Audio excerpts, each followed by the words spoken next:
Good morning and welcome to United Airlines Holdings earnings conference call for the second quarter of 2025. My name is Krista and I will be your conference facilitator today. Following the initial remarks from management, we will open up the lines for questions. At that time, if you have a question, please press star one on your telephone keypad to raise your hand and join the queue. And if you'd like to withdraw your question, again, press star one. This call is being recorded and is copyrighted. Please note that no portion of the call may be recorded, transcribed, or rebroadcast without the company's permission. Your participation implies your consent to our recording of this call. If you do not agree with these terms, simply drop off the line. I will now turn the presentation over to your host for today's call, Christina Edwards, Managing Director of Investor Relations. Please go ahead. Thank you, Krista. Good morning, everyone, and welcome to United's second quarter 2025 earnings conference call. Yesterday, we issued our earnings release, which is available on our website at ir.united.com. Information in yesterday's release and the remarks made during this conference call may contain forward-looking statements, which represent the company's current expectations, which are based upon information currently available to the company. A number of factors could cause actual results to differ materially from our current expectations. Please refer to our earnings release, Form 10-K and 10-Q, and other reports filed with the SEC by United Airlines Holdings and United Airlines for a more thorough description of these factors. Unless otherwise noted, we will be discussing our financial metrics on a non-GAAP basis on this call. Please refer to the related definitions and reconciliations in our press release. For a reconciliation of these non-GAAP measures to the most directly comparable GAAP measures, please refer to the tables at the end of our earnings release. Joining us on the call today to discuss our results and outlook are our Chief Executive Officer, Scott Kirby, Executive Vice President and Chief Operations Officer, Toby Enqvist, Executive Vice President and Chief Commercial Officer, Andrew Nocella, and Executive Vice President and Chief Financial Officer, Mike Leskinen. In addition, we have other members of the executive team on the line available for Q&A. And now, I'd like to kick the call over to Scott. Thanks, Christina. Good morning, everyone. The second quarter was yet another proof point that the United Next strategy continues to work and that the two brand-loyal, revenue-diverse airlines continue to generate the bulk of industry profits. I'm extremely proud of the team for executing a strong operation and navigating through a volatile macro period and the unique short-term issues that impacted United at Newark while still managing to grow earnings and margins for the first half of the year. Newark faced unique challenges this quarter, but with the help and partnership of the FAA and DOT, it has rebounded stronger and has been the best performing airport in the New York City area.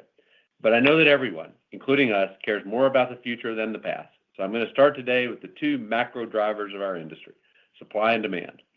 From a supply perspective, it's deja vu all over again. This is almost the exact same setup that we had a year ago at this time, with weak RASM results across the industry, leading to supply cuts starting in mid-August, leading to better margin results, which then led to strong stock price performance. But demand also matters in this equation, and demand, while it stabilized, was about 5 points weaker in the first half of the year than we were expecting at the start of the year. As we've looked closely at the data, we've had a hypothesis that seems increasingly correct. Demand was weak for the last 5 months due to high levels of uncertainty for both businesses and consumers. I'm sure that's not a shocking thesis, but in the past few weeks, the level of uncertainty has declined. The tax situation is settled after the reconciliation bill passed. The geopolitical situation in the Middle East appears to have stabilized. And while tariffs are not yet certain, I think the market and most businesses have a much better read on how they'll manage in a narrower range of outcomes. And encouragingly, that higher level of certainty has translated into a meaningful inflection point in demand. It's only 3 weeks worth of data. Andrew will give you more detail. But as uncertainty has declined, we've seen an improvement in booked revenue, including a double-digit acceleration in business demand. So to summarize the macro, supply is adjusting once again, just like it did last year. And demand feels to us like it is inflected upward and is returning toward the normal trend line we expected at the start of the year. And bigger picture for United, the industry, and United industry-specific transformation we've been discussing over the last few years continues to play out. 1, revenue diversity, and that includes basic economy just as well as premium, is the only formula that works in the U.S. to have industry-leading margins. 2, the two brand-loyal airlines continue to just gradually win share quarter over quarter, and the advantages that we have are structural, permanent, irreversible, and they're growing, and it's simply not practical to copy them. 3, cost convergence, specifically at the high-cost airports, is making the economics of flying at those airports for low-cost carriers very challenging. For what it's worth, the only remaining successful LCC around the globe, in my view, is Ryanair. And guess what? That's because they're the only LCC that stayed true to their founding principles and don't fly to high-cost airports like London Heathrow or Charles de Gaulle. 4, and all of that is gradually leading airlines to focus on their comparative advantages. It's often 2 steps forward and 1 step back, but the trend continues to be towards each airline flying more and more in places where they have relative strength and shrinking in places where they're at a disadvantage. That, of course, is just basic economics, but it's happening. And because it's just basic economics, that trend is going to continue for years to come. So to conclude, I'm proud of the team for overcoming the macro and Newark environment in the first half of the year. We had high confidence that the supply changes were coming, but it's good to actually see them. But I'm also encouraged that the demand environment appears to have inflected back towards the trend line we were expecting to start the year. Typically, I would now leave it to Brett to speak next, but he's not able to join us for the call today. He recently had a pre-planned surgery and is on the road to recovery. We're looking forward to having him back soon. So for today's call, I'll hand it off to Chief Operations Officer Toby Enqvist. Thank you, Scott. I'm really proud of our United team and our operational performance in the second quarter. Before I detail our top-tier system-wide results, I'm going to start with a hub that got the most attention this quarter, Newark. Located in the largest media market in America and the most crowded airspace in the world, Newark will always get outside attention. Even this past week, when all the New York City airports were hit with severe weather, it disrupted a lot of travel plans and got a lot of airtime. Thunderstorms are going to happen, especially in the summer. That's why cementing the progress we have made over the last couple of months to improve the resilience of our Newark operation is a huge priority for United. At the start of the second quarter, our Newark team was thrust into the middle of a perfect storm. A string of FAA technology outages combined with Newark's ongoing runway construction and the FAA staffing shortages drove cancellations and delays, impacting customers' perception of the reliability of the airport. Those perceptions and the extensive negative news coverage of the situation at Newark Airport drove meaningful book away, and load factors dropped 15 points following the event. As a result of the book away and capacity reduction, Q2 margins were impacted by approximately 1.2 points. We expect that the impact will linger into Q3 with an approximately 1 point margin impact. But here's the key takeaway, and it's really good news. We have already seen a dramatic turnaround in Newark. Bookings have largely recovered, and we don't expect any impact in Q4 because Newark isn't just back to normal, it's running better than ever. In fact, United's operation at Newark had the fewest cancellations and most on-time flights of any airport in the New York area in the month of June. The airport now is actually operating within its capability, and our team is back to running an operation that delivers a great experience for our customers. These are the changes that made it possible. Thanks to the great work of the Port Authority, Newark's runway construction was completed 2 weeks early, and the runway reopened on June 2nd. The FAA was able to upgrade their fiber optic technology. And perhaps the most importantly, the FAA implemented badly needed hourly flight caps to prevent the airport schedule from exceeding its capacity. Newark has had a schedule and capacity problem that we have been urging the FAA to fix for more than a decade. And thanks to the leadership shown by Secretary Duffy, we now have the line of sight to a longer-term solution to this problem. It's likely we'll look back and find that this long-term capacity fix is the most important and positive outcome for the traveling public. What happened in Newark in April and May is also evidence of the broader need to improve our nation's ATC infrastructure. United was deeply engaged with Secretary Duffy and the FAA, who successfully advocated for the $12.5 billion in funding that Congress just passed earlier this month to begin the long overdue process of rebuilding our outdated ATC infrastructure. Much of this funding will go towards upgrading copper wire to modern fiber optic cables to help reduce the hundreds of outages the FAA experienced across the ATC system. We look forward to working with Secretary Duffy and leaders in Congress for the additional funding needed to fully update our ATC technology. I actually ran Newark Airport for United from 2011 to 2014, so I know the airport really well, and I'm more optimistic about United's future there than I've ever been, because Newark never been better positioned to operate reliable and profitable than there is right now. From the FAA to Secretary Duffy, to Governor Murphy, to the New Jersey Congressional Delegation, to the Port Authority of New York, New Jersey, lots of people deserve credit for this turnaround. But our team on the ground at Newark deserve the most. They are professional, resilient, focused, and committed. Despite challenges that were out of their control, they showed up day after day and delivered for our customers and one another. All across the system, the United operation continues to fire on all cylinders and continues to be a big reason why our airline is thriving. Ranked number 2 in on-time departure among the top 8 U.S. carriers, even though we operate in the toughest markets in the world, all while managing record-high customer volumes, including the busiest travel day in United's history with over 611,000 passengers on June 22nd. We also had one of the lowest second quarter seat cancellation rates in our history. This operational strength played a key role in supporting our strong NPS performance in the quarter, our highest Q2 NPS since the pandemic. Thank you to the entire United team for delivering a fantastic second quarter result. I will now hand it over to Andrew to talk about the revenue environment. Thanks, Toby.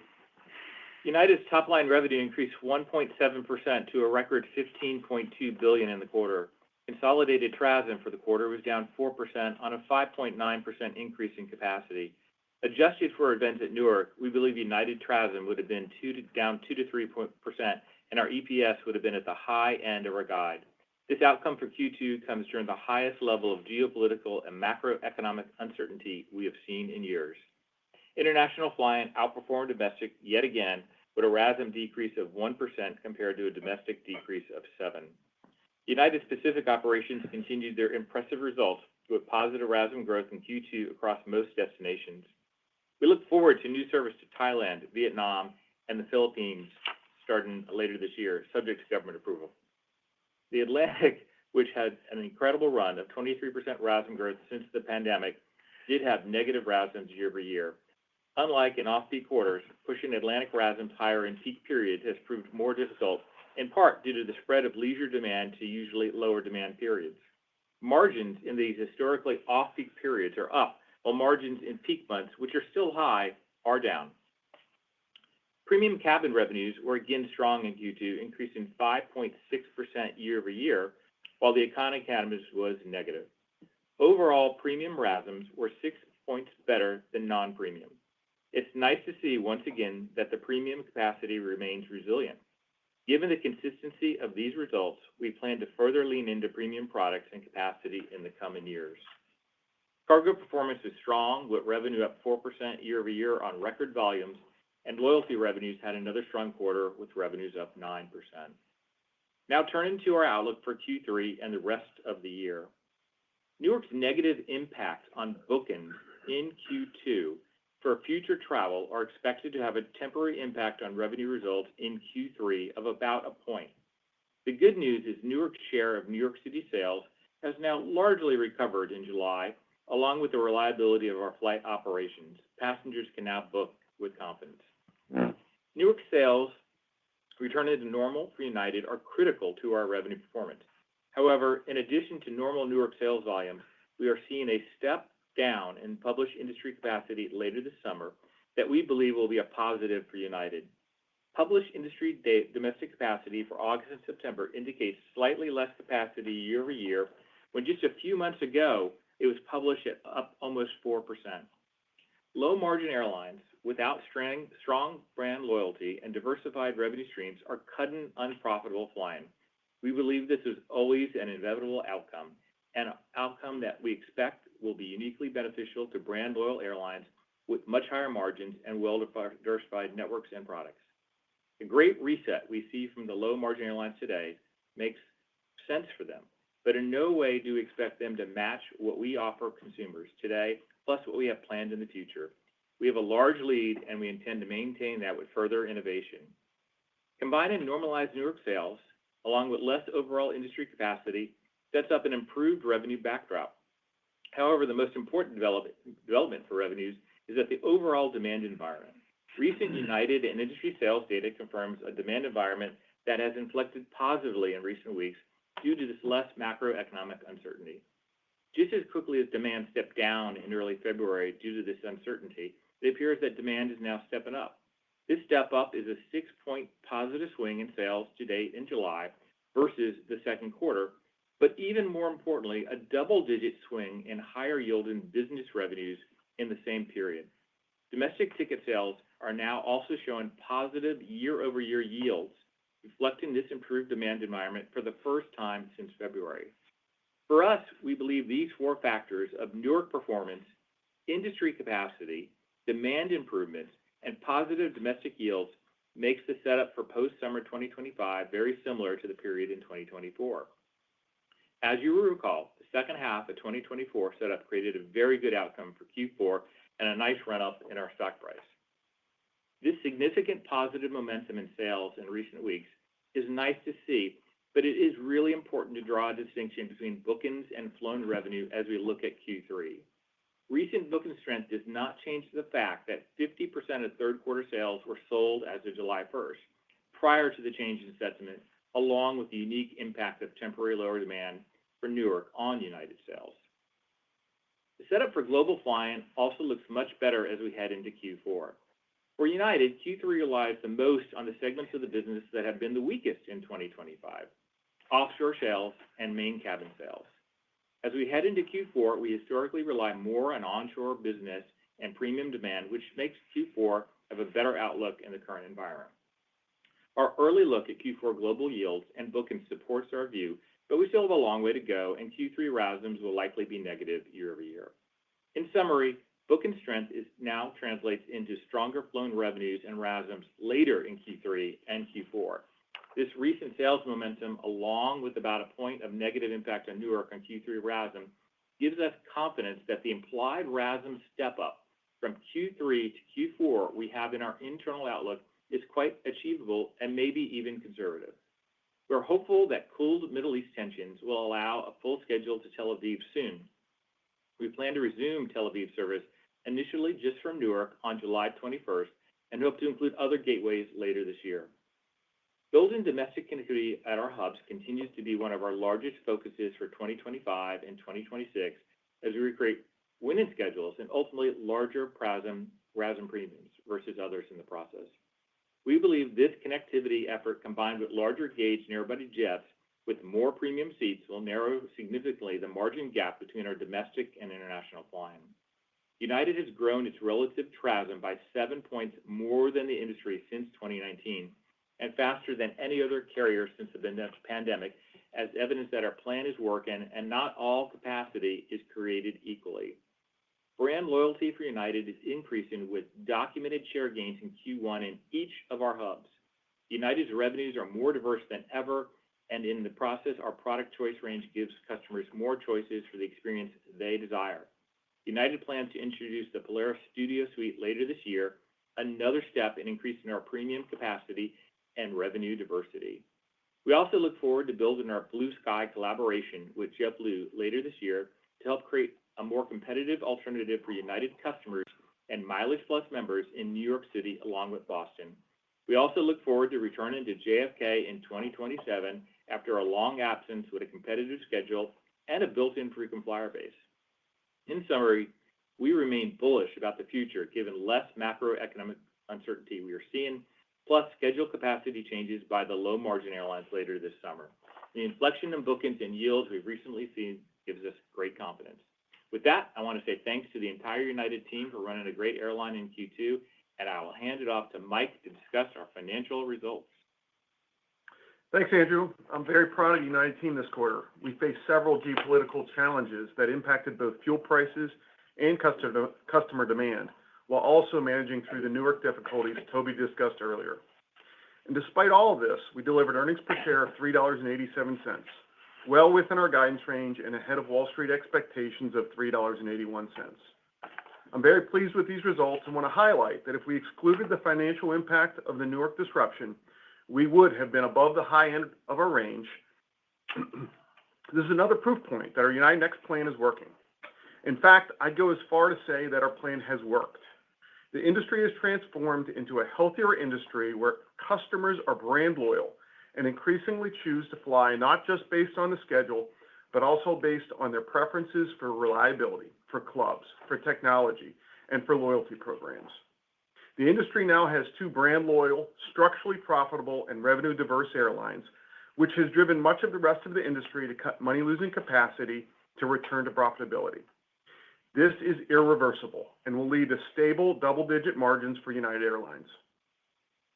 Turning to costs, we continue to run better than planned, and I'm pleased with the 2.2% CASM-ex growth we delivered in the second quarter.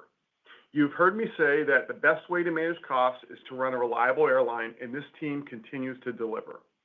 I expect similar cost performance for the remainder of the year. As we look to the third quarter, we expect continued stabilization in the geopolitical environment. This is already driving stronger bookings, and as Andrew discussed, we're optimistic those trends will continue. Taking that into account, along with the continued strong cost performance, we expect third quarter EPS to be between $2.25 and $2.75. Consistent with what happened last year, we also expect the industry to continue to reduce money-losing capacity in domestic markets beyond September. This adds to our confidence in the fourth quarter and may even lead to upside as we continue to believe in our path to double-digit pre-tax margins longer term. For now, we expect full-year EPS to be between $9 and $11. Turning to the balance sheet, we ended the second quarter with $18.6 billion in liquidity, including our $3 billion undrawn revolver. We generated over $1.1 billion of free cash flow, and importantly, on July 7th, we paid down the remaining $1.5 billion balance of our MileagePlus bonds 2 years early. This was our most expensive remaining fixed-rate debt. This prepayment, along with the prepayment of the MileagePlus term loan a year ago, fully unencumbers the MileagePlus business, a crown jewel asset of United. With this prepayment, we have unencumbered assets that exceed $40 billion. Strengthening the balance sheet remains a top priority, and we target net leverage below 2 times and continue to work towards investment grade. With this prepayment, we've now reduced our gross debt by almost $11 billion since the peak debt level of COVID. Our average cost of debt is now 4.7%. On the buyback, we repurchased $235 million worth of shares at an average price of $66 during the quarter, leaving $829 million in authorization. We will continue to take a balanced approach to our capital allocation strategy. Our shares continue to trade below our view of intrinsic value. Therefore, we are balancing the level of buyback while also pursuing our leverage target. We ended the second quarter at 2 times net leverage. Free cash flow generation also remains a priority, and we now expect to generate over $2 billion in free cash flow for the year. In conclusion, I remain excited about the future of United Airlines, and we will continue to work to deliver on our financial commitments. Despite the headwinds we faced in the first half of the year, we delivered significant growth in EPS, and we feel very good about the core fundamentals of our airline in the second half of 2025 and beyond. Now back to Christina to start the Q&A. Thanks, Mike. I echo that excitement. We will now take questions from the analyst community. Please limit yourself to one question and, if needed, one follow-up question. Krista, please describe the procedure to ask a question. Thank you. The question and answer session will be conducted electronically. If you would like to ask a question, please press star 1 on your telephone keypad. And if you'd like to withdraw your question, again, press star 1. Please hold for a moment while we assemble our queue. And your first question comes from Todd Wadewitz with UBS. Please go ahead. Good morning. It's Tom Wadewitz from UBS. So wanted to ask you a bit on the cost side performance. Mike, I think your comments were pretty favorable. Obviously, the 2.2% CASM-ex in 2Q is very good. How do we think about that going forward? And then I think there was one particular expense item that seemed a bit lower than kind of normal. The distribution expense was down quite a bit year over year in sequential, which seems different than normal. So I don't know if there's something that's kind of one-off helping you there, or just more on the cost side and how you keep the strong performance going on that. Thank you. Hey, Tom, I appreciate the question. I am really proud of the cost performance, better than I certainly expected back in January. I want to be clear, we expect similar cost performance to Q2 in both Q3 and Q4. For 26 and beyond, you'll have to wait as we continue to work on budgets. Distribution expense does continue to come down as more customers are choosing to go through the direct channel. So I do expect that long-term trend. We did get some benefit this quarter that had some puts and takes that brought that down even more in the second quarter. But longer term, distribution costs are headed lower, and we're really proud of that result as well. Okay. Yeah, that's great. And then for the follow-up, just on demand, you had some really helpful commentary. Are we back to January levels on demand, or we're kind of on the way back there? Or how do we kind of reset to say, okay, in July, with Newark recovery and a little bit of stabilization, kind of, just where are we at? Hi, it's Andrew. Look, what we said is there's been a 6-point inflection versus Q2. It's an even stronger inflection for business traffic during that time period. There's a lot of machinations with the numbers prior to that, but I just think from where we are standing today, we're really pleased by that change in direction of bookends, combined with less capacity starting in August and September, and then just a more favorable Q4 environment. So we do think it's a nice step up, and hopefully conservative based on where the bookings have recently been, but it's a good change in direction. Great. Thank you. Your next question comes from the line of David Vernon with Bernstein. Please go ahead.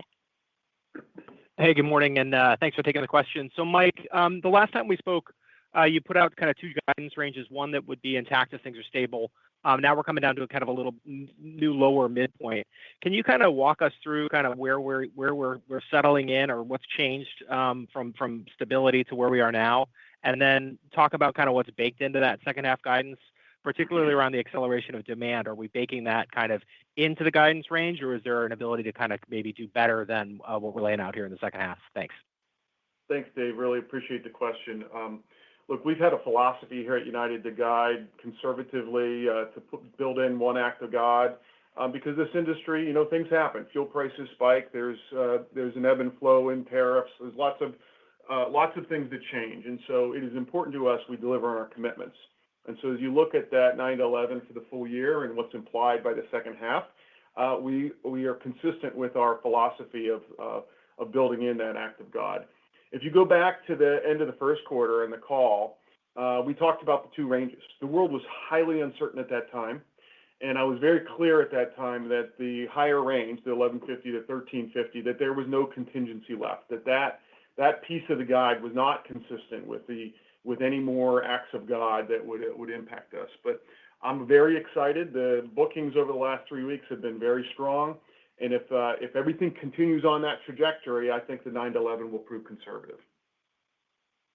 All right. Thank you for that. That's helpful. And then, Andrew, you mentioned sort of looking at the implied RASM step up you're getting from 3Q to 4Q, maybe also being a little bit on the conservative side. Can you kind of frame kind of what the levers are in there that you're thinking might actually do better than what we're seeing right now? Is it in main cabin? Is it an acceleration of business? Kind of help us think through like what are the drivers of that step up from 3Q to 4Q, and where are the things you're more versus less certain on? Thank you. Well, the most certain thing is what the other airlines have published for schedules in August and September, which now just a few weeks ago were showing +4 and now show negative for domestic. And so I think the demand environment I just talked about, the ability for business traffic to rebound, which kind of changes the yield profile. I said we were booking negative yields for a majority of the year, and those have now flipped positive for domestic. So when you take lower demand, positive yields, and this pretty strong inflection in business demand for United, that's the reason I feel really great about the setup for Q4. As you said earlier, it's very deja vu in some of these circumstances to what we saw last year, which was a pretty significant step up. So we anticipate the same based on what we see in published schedules, based on demand, based on yields, and based on business traffic. All right. Thank you, guys. Thanks for the time. Your next question comes from the line of Jamie Baker with J.P. Morgan. Please go ahead. Oh, hey, good morning, everybody. This one's probably for Scott. Your primary U.S. competitor has a significant non-union labor construct. It's got one of the most efficient hubs in the country. It's got a sizable MRO. It's got perhaps the most evolved relationship with its loyalty partner. And, to your credit, Scott, I mean, you've spoken publicly about, holding Delta in high regard. So my question is, what are the catalysts that potentially allow United to overtake Delta margins in coming years? Is it structural? Is it simply brand preference, or perhaps you reject the premise that you can have the industry's highest margins, but I doubt that that's going to be your answer. You know me well, Jamie. Been a good run. I appreciate the question, but what I'd say is I do respect Delta. In fact, on a conceptual level, much of what I've been trying to do for the last 15 years at the airlines I've been at is win brand loyal customers. And I think they were one of the first airlines, maybe the first in the U.S., to really prove that winning brand loyal airlines was the winning formula. Winning brand loyal customers was the winning formula for airlines. But my focus is entirely on returning United Airlines to solid double-digit margins and higher absolute margins, as opposed to what we do relative to Delta. I think we are the only two airlines that have a shot. We're the only two brand loyal, revenue diverse airlines. I think that is structural. It is permanent. We can talk in more detail about why. It is not copyable by anyone else. And we already generate the bulk of the industry profits. I suspect when you hear earnings results next week, despite the challenges that Delta had last year at CrowdStrike, or we have this year, there's going to be those ups and downs, that our margin gap to the two of us, our margin gap to the industry is going to continue to expand. And I think we're going to wind up in the same ballpark on margins. You mentioned some of their advantages. We have some advantages as well. Our hubs are better. Atlanta's a great hub, but collectively our hubs, I think, are better. They're in bigger cities. We have better international gateways in San Fran, Newark, and Dulles in particular. So I think those are going to largely balance out. We're going to wind up with similar margins, but I'd much rather us have 13% margins and Delta have 13.5 than us have 10 and Delta have 9.5. And everything we're doing is 100% focused on winning brand loyal customers and creating a great airline that customers are going to choose to fly, because that is going to maximize our absolute margins. And this quarter is another, like this first half of the year, it's remarkable to me, everything that's happened this year, that we've grown earnings and margins for the first half of the year. And our guidance is for earnings to be down a little bit this year, given everything that has happened. But, we have a shot at actually growing earnings this year, which would be a truly incredible result and proof point that winning brand loyal customers was the right strategy. We started it a long time ago. You can't flip it overnight. The two of us have the right strategy, and we are going to generate the bulk of the industry profits. Excellent. Thank you. And then quickly from Mike, on the loyalty pay down, Streeter and I, certainly get that it was your, highest cost prepayable debt. Makes total sense from a, financial perspective, but we keep circling back and asking ourselves if we should be thinking about that recent transaction through more of a strategic lens. Can you afford any perspective on that? Thanks in advance. Thanks for the question, Jamie. MileagePlus is a crown jewel asset for us, and we're absolutely thinking about the value of that business, the multiple of business with the resiliency of earnings that our loyalty business has is significantly higher than the historical average for the airline industry, and that's not lost on me. My focus at this time is to provide segment disclosure, so there's more transparency on the earnings, the resiliency, the earnings growth of that business, and we're working very hard to get that segment disclosure to the market at some point next year. That's my focus. If the value is not recognized, we certainly will take more drastic steps. But the focus right now is only segment reporting. The unencumbering of the business does give us optionality. Excellent. Thanks so much, Mike. Your next question comes from the line of Connor Cunningham with Melius Research. Please go ahead. Hi, everyone. Maybe to piggyback on Jamie a little bit here. Scott, last year's third quarter, you talked a lot about the industry being on a path of the 2012 to 2014 cycle, with margins doubling. Clearly the environment kind of started off more challenging this year. And some investors kind of abandoned that narrative. But I was just curious on how you view your thesis now and what may have changed since the start of the year, or really what you've learned and how that's been applied to that thesis in general. Thank you. Sure. I think the thesis is intact. What's different is what changed with demand this year. The thesis is really a supply thesis. That's what you can control, and that's what happened in 2012 to 2014. But 2012 to 2014 was in a backdrop too of a stronger demand environment. And this year, demand has changed.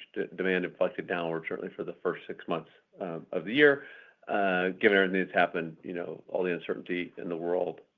At least that's my theory of what happened. And it started to inflect back positive. Now, it's not all the way back to what it was. The business demand has recovered. It's not all the way back, but it has certainly inflected in a positive direction. And, sort of my read of the economy and talking to other CEOs and just watching the data is that the economy hit a turning point, did hit an inflection point at the end of June, and I expect it to continue. I think the supply portion of that 2012 is firmly intact. I think demand is on the road. Demand has ups and downs. That always happens.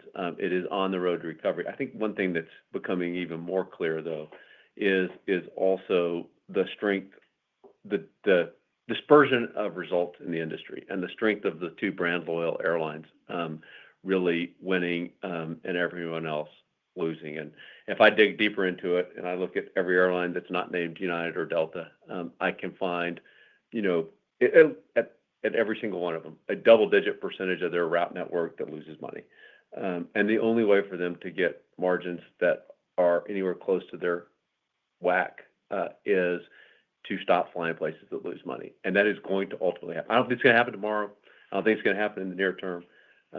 But I can look at how much money is being lost route by route and know that economic gravity is ultimately going to win. So I think actually the results are going to, in total, the industry is going to go in the same place for supply, but the results for the two winning airlines are going to be outsized in that environment. Awesome. Appreciate that. And then maybe, Andrew, last quarter you talked a little bit about taking the reins on industry spill traffic. Obviously, just given the changes, and opened up basic economy a little bit sooner, but you're being pretty clear about what you're seeing in July. So I'm just trying to understand how you're managing basic economy versus other products out there just from a couple months ago. Thank you.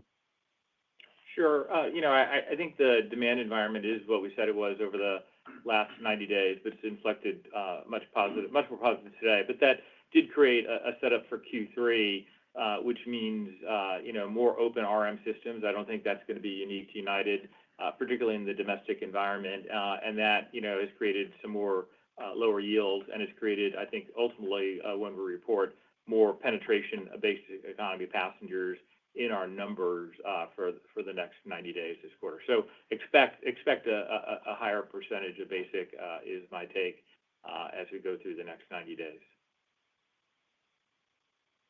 Okay, thank you. Your next question comes from the line of Andrew Didora with Bank of America. Please go ahead. Hi, good morning, everyone. As my first question, probably for Andrew. I never think of summer as being the time for corporate demand to meaningfully accelerate. So any kind of color you can provide on what you're seeing there, any specific geographies or industry verticals driving this? And are you seeing the level of corporate bookings return to the level seen at end of 2024, early 2025 right now? Thanks. Well, first of all, we're comparing year over year, so we're comparing summer over summer, and we're seeing that strength in the numbers, which is nice to see. So I think it is consistent with a summer environment, which is, again, nice to see. Second point, which I think is particularly important, is the strength we're seeing is across all of our hubs and different verticals. So we're seeing a rebound across the board, which I think reflects the commentary earlier about less macroeconomic uncertainty. So we have obviously a very strong recovery in New York. We're not fully recovered yet from a business point of view, but that's moving along. But the fact that the non-New York business for United over the last few weeks has been almost as strong as in New York is one of the reasons I'm particularly excited. I do think this reflects customer choice, corporation's choice, and our relationship with travel agencies that we're being chosen more and more often. But the fact is, and the most important part of this question or answer is the fact that the growth we're seeing in business traffic is across the board. It's not in any singular hub. Great. That's helpful. And then my second question for either you, Andrew, or Scott, if you want to chime in, just on this whole industry capacity dynamic. Why do you think we've been in this position a lot over the last few years, basically sitting here in the peak summer and seeing the need for capacity cuts coming in sort of the off peak once we hit post August into Labor Day? Why do we not see more of this capacity, call it discipline, more in the first half of the year or in other off peak periods? Just curious your thoughts on that. Thank you. Sure, I'll give it a try. Look, there's as we've said a lot now, there's really distinct carriers out there with distinct demand situations. And so for the leisure-oriented carriers that are also spill-oriented carriers, which is a lot of them, I think it's become really obvious very, very quickly that in the lower demand off-peak periods, it doesn't make a lot of sense to push the aircraft very hard. And a lot of airlines across the industry, I think, just simply have lower utilization. Given that, I think there's a desire to offset that. It's just natural in our business across the board to push the aircraft harder in Q2 and Q3 when demand normally seasonally turns. And I think that's the output that's occurred, and we'll see where it goes next year. But I think it's pretty obvious in off-peak periods, it's hard to push aircraft. It's hard to push aircraft on red eyes. It's hard to push 5 a.m. flights or 10 p.m. flights. It's pretty obvious that we at United do not do that. I've talked about the golden hour flying, which is 7 a.m. to 8 p.m. I think our golden hour percentage is the highest of any U.S. carrier over a 12-month period. There changes from month to month, and I urge you to pull that number, and you'll see that each airline has a different strategy when it comes to this, and we'll see where the industry is a year from now. Great. Thanks for your thoughts. Your next question comes from the line of Scott Group with Wolfe Research. Please go ahead. Hey, thanks. Good morning.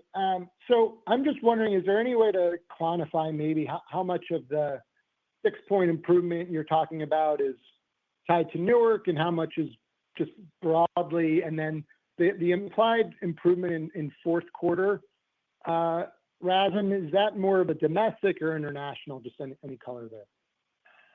Definitely, I think a domestic improvement as we move forward, given the capacity environment. 6 is broad-based, so Newark is better, obviously, in that number, and then the rest of the network is below 6. Okay. And then maybe, Scott, I didn't hear anything today about JetBlue and Blue Sky. Maybe just how you view that sort of driving your longer-term views around where margins and everything can go. Well, Andrew had it in his script, but I think it's important for us. We've become the premier flag carrier of the United States, and being able to be in JFK, it's hard to really complete that unless we're there. A lot of customers, them, probably some of your neighbors that fly out of, fly both sides of the Hudson, and it's important for us to be on both sides. And this is a great way to do it. Our partnership with JetBlue, they're a customer-focused airline. They have the same DNA. They may not be as big as us, but they have the same kind of DNA for how to take care of customers and caring about customers. And this is a great way to have a built-in frequent flyer base on both sides of the Hudson and get our metal back into JFK, which is important to our brand. Thank you. Your next question comes from the line of Tom Fitzgerald with TD Cowen. Please go ahead. Hi, thanks so much for the time. Would you mind providing us an update on Connective Media? It's a little over a year since the launch, and Richard's comments publicly have seemed pretty positive. So I'd love to hear how you're thinking about that, maybe being a contributor for 2026. Sure. I think things are moving along. We are spending a lot of time building our technology stack and building our client roster as we market our services. We seek to double our revenues in 2025 versus 2024 in the media revenue channel. We'll see how we come out. It's a big challenge, but we're moving along. And one of the big enablers for all of this is the seatback screens that we installed years ago, and the introduction of Starlink. And obviously, the seatback screens we're making great progress on. We're well over half the aircraft that have the new technology on board. Starlink, we've just started, but when you combine Starlink and the seatback screens, that's when the real magic happens. So that's going to unlock a lot more value at connected media in the 2026, late 26, 2027 time period, as we bring all the ingredients, including the internal technology stack online. So we still have a great outlook. We're looking forward to rapid growth in the business as we bring all those factors together. Okay, thanks. That's really helpful context. And then just on the fleet and the supply chain, I'd love to hear just how what you're seeing on your end with deliveries, and then just how you're thinking about the timing of the gauge benefit over the next couple of years. Thanks again for the time. Hey, Tom, thanks for the question. This is Mike. Boeing's doing a great job on narrow bodies. So we're seeing MAX deliveries actually slightly ahead of the schedule we were planning on. So really pleased with that, and all evidence suggests that they're going to maintain that trajectory. On the wide body front, 787s, they haven't got to plan yet. We're hearing good things, but there's also some engine constraint wide body longer term. So jury's still out on wide body, but Boeing's doing a great job on the narrow side. And minimal delays, but some still delays with 321s. Overall, the supply chain is healing itself, but I think probably engine remains constrained for some time to come. I'm sorry, the second part of your question? Oh, just how we should think about the cadence for the gauge benefit that you guys are going to see over the next kind of in 26 and 27. As we move into 2026, current plan has gauge up 2%, and I think gauge growth will accelerate from there in 27. So that's where we are. Your next question comes from the line of Catherine O'Brien with Goldman Sachs. Please go ahead. Hey, good morning, everyone. Thanks for the time. Maybe the first one for Mike. You noted the costs have continued to go better than planned. Just dig in a little on what went better in 2Q, and then what are the cost tailwinds you have in the back half to offset the flight attendant ratification headwind, that you end up with similar performance in back half versus 2Q that I don't believe had the flight attendant contract, or maybe that 2-half comment doesn't include the impact of a new flight attendant contract. Any help there would be helpful. Thanks. Thanks, Katie. I did say in my script, and I'll reiterate it, that running a strong and reliable operation versus what we were thinking, and we had aggressive goals, but Toby and team have done even better. That's number one. Number two, we've made some big changes in our procurement department, and we're seeing some real savings out of the supply chain. We're also doing a better job of managing inventory of parts, and so that's been very helpful as well. I think that all continues, and we will also benefit from gauge as it starts to accelerate. So feel very good about that. And when I gave the comments around CASM in Q3 and Q4, that is inclusive of the AFA deal. Okay, that's great. Thanks for that color, Mike. Maybe one for Andrew. You noted this year has given you more confidence in premium products, and you'll look to increase premium more going forward. I'm assuming that means increasing the percentage of premium seats per departure, but correct me if I'm wrong. I guess just any thoughts on where that percentage could go over the next 5 to 10 years? And within that, is there any segment in the premium cabins, between Economy Plus, International Premium Plus, or Polaris that would be, that would see the bulk of that upsizing, or it's really equal across the various premium cabins? Thanks so much for the time, guys.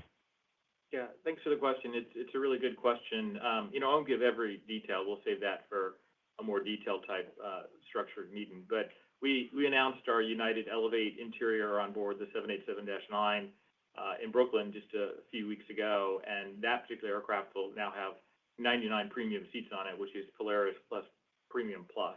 Not every aircraft United flies, by the way, that we take delivery of in the future will have that same 99 seats, but that's a good reflection of an aircraft that we already said will be flying to Singapore. We think that's the right aircraft for Singapore and many other markets at United where we have this really high level of premium demand. Probably the biggest expansion, though, that I think is an opportunity is we undersized the Premium Plus cabin, the cabin between the main cabin and Polaris on our wide-body jets. And that's the cabin, I think, that's generating very good returns and the one that we'll probably lean more into going forward. But we'll leave all the details for a later date. But Premium Plus is, I think, a really very exciting opportunity as a mid-range product between the front of the aircraft and the back. And then last but least, the gauge benefit that Mike talked about, as we bring on these MAX 9s and A321neos, we definitely bring on many more premium seats than the aircraft we ultimately replace, the A319 or the A320. And so our premium mix just shifts as we upgauge the fleet and retire older ones and bring in these new ones that are just performing really well for us. Great. Thanks for that, Andrew. Your next question comes from the line of Duane Pfennigwerth with Evercore ISI. Please go ahead. Hey, good morning. As you think about your aspirational longer-term margin targets, maybe pre-tax margins in the low teens from 7 or 8 today, I wonder which geography you expect to be the biggest contributor to that expansion. Well, look, I think I've said this a number of times, and it's true. Our international margins are doing really well, and I think they're going to do better in the future. For example, the Elevate 787 aircraft is going to push our margins even higher. But our international margins are pretty strong. It's the domestic margins, which are positive, to be clear, and not only are they positive, they're positive in each and every one of our hubs, by the way, in the last 12 months. But the opportunity there is to lower the gap between the domestic margins and our international ones. Because I don't expect our domestic margins to really ever completely close that gap. But I do think there's a lot of upside as we build connectivity. Our hubs are in big cities and they're undersized. We have the wrong gauge still. We simply do not have nearly as many 321s as we hope to have at this point in time. And of course, Boeing is yet to deliver a MAX 10, as we've talked about quite frequently. And so we're well behind on the premium seat and the connectivity and the gauge that we intended to employ in our domestic system. And then the other thing, as Scott said over and over again, there is a factor that there's a lot of uneconomic capacity offered by other airlines. We've already seen that start to leave the system, and I expect we'll see more of that in the future, which will definitely help. But we have a core plan with premium seats, gauge, connectivity, and we've had that same plan, by the way, for a long time period now. We continue to execute against it. And when we get to the bigger aircraft, I think you're going to see the margin gap close. Thanks, Andrew. And maybe one just on pilot hiring, just given the pickup in deliveries, is it fair to say you were overstaffed on pilots? And now that you've seen a pickup in deliveries, is that more imbalance or is that unfair? Maybe there wasn't a mismatch, but just wondering how, as these deliveries pick back up, is there better alignment between your staffing levels and the ability to actually deploy it? Hey, Duane, I think you're thinking a little bit when it was coming out of COVID. Like we've been pretty balanced. We have a really good relationship with Boeing. There's not really any surprises. Like what Mike was saying is that we built in like a couple of shells each year that we may or may not move for fact that we're getting. So it's so small. I mean, we're hiring 3,000 pilots a year, so we've been balanced for quite some time now. So I think the answer to your question is no. We're not overstaffed and we're not understaffed. We're just pretty much perfect when it comes to the pilots. Duane, I think what you're seeing partially in CASM-X when I talk about running a great operation is that we are at the right staffing levels. Okay, very clear. Thank you. Your next question comes from the line of Michael Linenberg with Deutsche Bank. Please go ahead. Oh, yeah, this is just a question for Scott about Newark and the fact that, your caps, I guess it's 68 at the airport, run through the end of October. And I think what we've seen is the caps at Newark have clearly helped New York airspace, and I guess by extension, it's really helped the national airspace. What are the considerations that, are out there right now that are, I guess, being debated with respect to returning Newark to a level 3 airport? So I am incredibly appreciative, happy with Secretary Duffy, Administrator Bedford, DOT, the FAA, for finally putting Newark on a level playing field with LaGuardia and JFK. I've literally been begging them to do that from the time I've been here at United. It's simple math. When you schedule more flights than the airport can handle in perfect conditions, it's not going to be good. And regardless of what it gets called, I think we're going to have Newark effectively capacity controlled. I think they realize they understand math. The current team understands math, and we're going to have it capacity controlled. I think it will go up from what it is today. Actually, I'm pretty sure it's going to go up, but it's going to end in a place that is manageable, where Newark can continue to be a competitive airport. It's been the best of the three New York airports in the last month, and that it will be every bit as competitive. And I think that has always been the key to realizing the full potential of Newark. It already is a crown jewel for us, but making it a great airport for customers. And as tough as this has been on us in the short term, it is going to be better for years to come because we have finally solved the obvious issue, which is match airport capacity, airport flights to the airport's capacity, and put Newark on a level playing field with LaGuardia and JFK.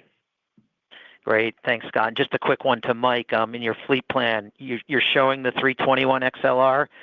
So how many are you getting this year, and then how soon do they find their way into international service? Thanks for taking my questions. Mike, none this year. It'll be the summer of 2026. Great. Thank you. Your next question comes from the line of Stephen Trent with Citi. Please go ahead. Yes, good morning, everybody, and thanks for taking my question. The first, I was just curious, appreciate the comments about Europe and the summer travel season extending. There's been stuff in the news about anti-tourism incidents in some cities. And are you guys seeing anything at all there, in terms of what the flow looks like, or it's not really an issue at this juncture? Thank you. I would just add, United disproportionately boards U.S. citizens out of the United States, and so any changes demand from outside the United States into the United States, the brunt of that change is more felt by foreign flags. So you should ask them that question. But our demand to Europe, we're having a very strong summer. I'm really happy with the results. It could always be better, but it's another strong summer to Europe, particularly to Southern Europe. So get out there and have a great vacation. Thanks so much. I will leave it there. Appreciate the time. Thank you. We will now switch to the media portion of the call. Again, if you would like to ask a question, please press star 1 on your telephone keypad. Please hold for a moment while we assemble our queue. Your first question comes from Brandon Oglenski with Barclays. Please go ahead. Hey, I'm not sure I'm media, but I'll Your lucky day, Brandon. Thank you guys for the question here. And Mike, I'll just keep it to one, but the commentary and outlook for $2 billion of free cash flow this year, it's pretty impressive just given all the challenges you guys have had. But your CapEx is a little bit low. You talked about the 787 delivery delays. So assuming Boeing gets back on, plan for next year or into the out years, you're back into that $7 to $9 billion of CapEx range. Should we be thinking FCF at these levels is still a sustainable outlook? Brandon, thank you very much for the question. Let me point out that $6.5 billion this year, there's some downside to that based on continued delays on the wide-body side. So I think we're going to come in inside of that this year. And as we roll to 26 and 27, I fully expect free cash flow to expand. I think operating cash flow is going to expand faster than CapEx. We'll see. There may be some puts and takes in an individual year, but I expect free cash flow to expand and free cash flow conversion to expand, both. Well, maybe that's a bullish way to leave it off for my media counterparts. Thanks. Thanks, Brandon. Your next question comes from Mary Schlangenstein with Bloomberg. Please go ahead.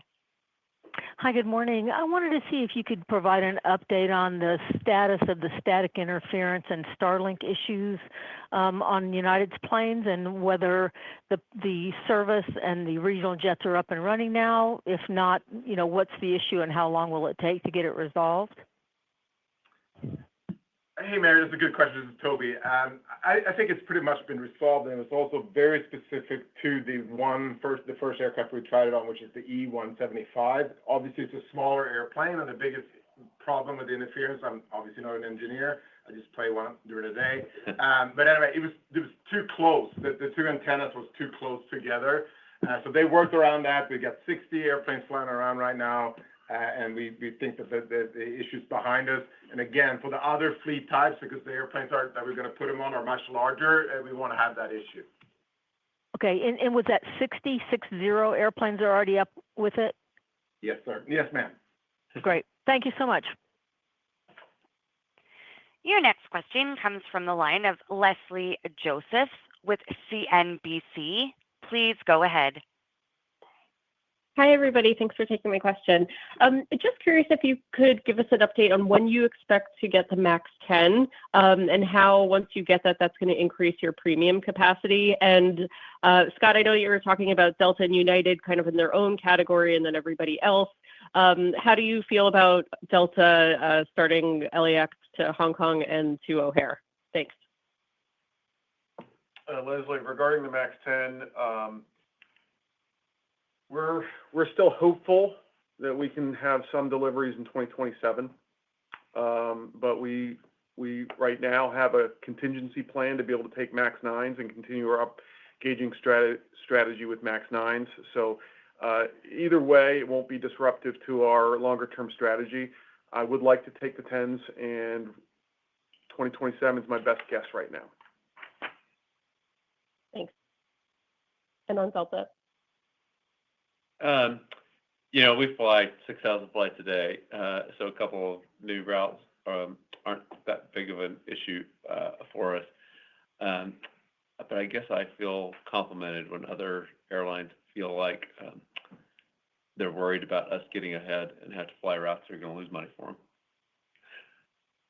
Thanks. Your next question comes from the line of Dawn Gilbertson with Wall Street Journal. Please go ahead. Hi, good morning. My question is for Andrew. I'm wondering, you guys talked a lot recently about, making Polaris even more premium. Are you weighing, like your new favorite brand loyal competitor, are you also weighing bare bones business class tickets? And if so, can you walk us through that and talk about any timeline? If not, why not? Thank you. Thanks, Don. Look, what I would say is, over time, over the last, 7 or 8 years, we've leaned heavily into segmentation of our revenues, which is a really inarticulate way of saying providing more and more choices to our customers so they can pick the experience they would like from premium to basic economy. And we have learned through that time period that our customers really appreciate this. Not everybody wants the full experience. Some people want other experiences. And so the value to United as an airline and to that of our customers has been proven by the segmentation revenues that we've done. And we look forward to continuing to diversify our revenue base and segment it in the appropriate way, and I'll leave it at that. Thank you. I will now turn the call back over to Christina Edwards for closing remarks. Thanks for joining the call today. Please contact Investor or Media Relations if you have any further questions, and we look forward to talking to you next quarter as the industry transformation continues. Ladies and gentlemen, this does conclude today's conference call. Thank you for your participation, and you may now disconnect.